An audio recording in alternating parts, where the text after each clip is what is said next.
በወይራ ቸብ ቸብ ተደርጎ ለስግደት ስጡኝ ለስሬቴ ማለት መቀለድ አይሆንም፣ መዘበት አይሆንም ወዳጆች። በጣም እኮ ጌታ እኮ ያዝናል። በየዓመቱ ይህን በሚያደርጉ ካህናት በኦርቶዶክሳዊት ቤተ ክርስቲያን ጌታ ኢየሱስ ክርስቶስ በኃይል ያዝናል። ህዝቡን አበላሽተን እኛም ተበላሽተን፣ በጣም ነው የሚያሳዝነው። ኢየሱስ የከፈለው ዋጋ በቂ አይደለም ማለት ነው። ምን ማለት እኮ ነው? በወይራ መቸብቸብ ማለት አንተ የከፈልከው ዋጋ በቂ አይደለም። በቂ ስላልሆነ እኔ በወይራ ተቸብችቤ ተገርፌ ነው የምድነው በካህኔ ፊት። ክቡራንና ክቡራት እንደምን ዋላችሁ? እግዚአብሔር ይመስገን፣ እግዚአብሔር ይመስገን። ሰላም አላችሁ? ያው እንግዲህ እየሰማችሁ ነው ያለውን ጉድ፣ ምን አይነት አነጋገር እንደሆነ። እኔ እንደው ከእግዚአብሔር ሰው እንዲህ ብሎ ይለያል ነው ፈጽሞ። ትንሽ እንኳን ለንስሐ አብቃይ ብሎ የሚለምንበት ጊዜ የሌለው ሰው እንደዚህ ያለ ሰው እኔ እንጃ። እንደው ሁላቸውም ተመሳሳይ ናቸው። እኔ በጣም ያሳዝናል። በዚች ሰዓት እኮ በዕለተ ዓርብ አምላካችን ኢየሱስ ክርስቶስ አይሁድ በዕለተ ዕረቡ መክረዋል ክርስቶስን ለመስቀል ለመግደል። ያ ዕረቡ የተመከረው ምክር ዓርብ የተፈጸመበት ቀን ነው። ያን መከራ ነው እኛ እያሰብን በዕለተ ዓርብ የምናደርገው በዓላችን የምናከብረው እንጂ እንደርሱ በመብላት በመጠጣት በመደነስ በመዝለል በመጨፈር አይደለም። እርሱ አሁን እየተናገረ ያለው ለምንድን ነው? በዚያች ሰዓት መጨፈር፣ መደነስ፣ መዘነጥ ይገባችኋል። ለምን እንደዚህ የክርስቶስ መከራ ታስባላችሁ ነው የእሱ አነጋገር። እንዲህ የሚል መጽሐፍ ደግሞ እኛ አላገኘንም፣ ከየትም አልተጣፈልንም። ለእርሱ ተጥፎለት ይሆናል፣ እርሱ አንቦ ይሆናል። የእርሱ መጽሐፍ ሌላ ስለሆነ መንፈሳዊ ሳይሆን የእሱ መጽሐፍ ስጋዊ ነው። የእሱ መጽሐፍ መንፈሳዊ ሳይሆን ሰይጣናዊ ነው። ይህን የሚለው በሰይጣን የተዋጀ ሰው እንጂ በመንፈስ ቅዱስ የተዋጀ ሰው እንደዚህ ብሎ አይናገርም። ለምን? አምላካችን ኢየሱስ ክርስቶስ እርሱ የተቀበለውን መከራው ልናስብ ነው። እኛ በዚያን ሰዓት አምላካችን ኢየሱስ ክርስቶስ አይሁድ 6666 ግርፋት ገርፈውታል። ያን ግርፋት ነው እኛ የምናስበው። ካህኑ ለምእመናኑ እየገረፈ የሚሰጠው ንስሐ ስግደት የሚሰጠው የክርስቶስ መከራ እንደዚህ ነው። እኛ እንኳን ማድረግ ባይቻለን ማሰብ አለብን ነው። የክርስቶስ መከራ መቀበል አይቻለንም፣ አቅሙም አይፈቅድልንም። እንደ ቸርነቱ እርሱ ሲያደርግ ነው እንጂ ግን ያን መከራኛ ማሰብ አለብን ነው። ለምን? አምላካችን ኢየሱስ ክርስቶስም ስለተናገረ ስላስተማረን ታስተምሮናል። ማቴዎስ ምዕራፍ 10 ቁጥር 28 ላይ 38 ማለት ነው። ተመልከቱት። እንዲህ የሚል ቃል እናገኛለን።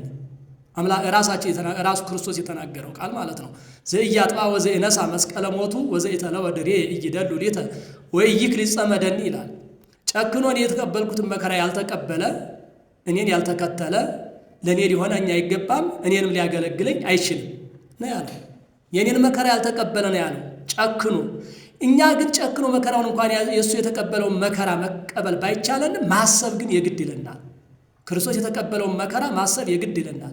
ያችን ቀን የክርስቶስ መከራ የምናስብባት ናት። አይሁድ እንደዚህ 6666 ግርፋት ገረፉህ፣ መከራ ጸኑብህ እያን የምናስብባት ዕለትና ቀን ናት። በዚያች ሰዓትና ዕለት በዚያች ቀን ለምን ይሄን ታደርጋላችሁ ነው የእሱ አነጋገር። አሁን ለምን በዚያን ሰዓት እንደፈለጋችሁ አደንሱም ወይ አጨፍሩም ወይ እንደርሱ? እኛ ግን እንዳንተ አይደለንም ነው። ይሄ ተናግሬዋለሁ ከመጀመሪያው። ይሄ ሌላ ተግባር ነው፣ እግዚአብሔር ጋር አንድ የሚያደርግ አይደለም። እግዚአብሔርን እኛ እኮ በዚህ ግርፋት እንድናለን ሳይሆን ራሱ በቸርነቱ ያድነናል። ግን የእሱም መከራውን ደግሞ ማሰብ አለብን። ኃጢአታችን ይቅር ይለናል ብለን ነው ያንን መከራ የምናስበው፣ የእሱም መከራ የምናስበው። ይሄ ለማይገባው ሰው ምንጊዜ የማይገባው እንጂ ክርስቶስ አምላካችን ኢየሱስ ክርስቶስ ይህን ቃል እንድናደርግ ይህን ስራ እንድንሰራ በተቻለን መጠን እንድናደርግ አስተምሮናል። ለዚያም ነው ሐዋርያው ቅዱስ ጳውሎስ ከአምላካችን ከኢየሱስ ክርስቶስ የተማረውን ትምህርት ተቀብሎ ሐዋርያት ያስተማሩትን ተቀብሎ ምንድን ነው ያደረገው? እሱ የተናገረው ቃል አለ።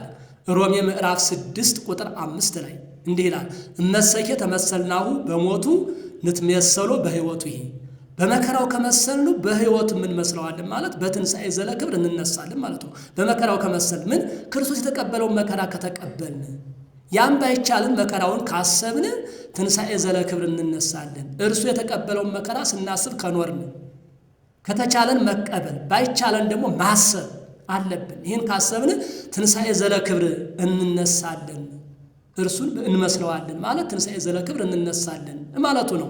አሁንም ፊልጵስዩስ ምዕራፍ 1 ቁጥር 29 ላይ እንዲህ ይላል፣ ወዘንተኒ ጸጋ እግዚአብሔር ዘጸገወክሙ አኮ ዳእሙ ከመ ትህምሙ ቦቱ አላ አዲ ከመ ትህምሙ በእንቲአሁ ይላል።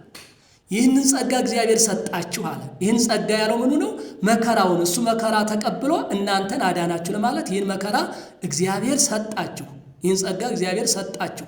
ነገር ግን ይህንን የሰጣችሁ ለመከራውን ልትቀበሉ ነው እንጂ ስለ እርሱ መከራ ልትቀበሉ ነው እንጂ ልታምኑበት ብቻ አይደለም። አስቡልኝ፣ ልታምኑበት ብቻ አይደለም፣ መከራ ልትቀበሉ ነው እንጂ እንደርሱ። ያም ባይቻላችሁ እንዳቅማችሁ መከራ ትቀበላላችሁ። ያም ባይሆን መከራውን ታስባላችሁ፣ እያሰባችሁ በዕለቱ ታከብራላችሁ እንጂ እንደው ዝም ብላችሁ ልታምኑ ብቻ አይደለም። ዝም ብላችሁ ማመን ብቻ ከሆነማ ዘትንሣኤ ዘለ ክብር ሳይሆን የምትነሱት ትንሣኤ ዘለ ደይን ነው። የደይን ትንሣኤ ወደ መከራ ነው የምትጣሉት። ስለዚህ መከራውን ማሰብ አለባችሁ። ቢቻላችሁ ተቀበሉ፣ ባይቻላችሁ መከራውን አስቡ እያለ ሐዋርያው ቅዱስ ጳውሎስም በሰፊው አስተምሮታል። ከአምላካችን ከኢየሱስ ክርስቶስ ቃል የተነሳ ማለት ነው። እኛም ዛሬ በዕለተ ዓርብና የምናደርገው በዕለተ ስቅለት ያን መከራውን ለማሰብ ነው። ይህን መከራ ለሰውየው አልገባውም፣ አይገባውምም፣ እስከ መጨረሻው ሊገባውም አይችልም። እግዚአብሔር ግን የሚገባው ቀን ካለ በዚያን ሰዓት ለዚያ ሰዓት ያድርሰው ነው የምለው እና መልእክቱ ግን ይድረሰው።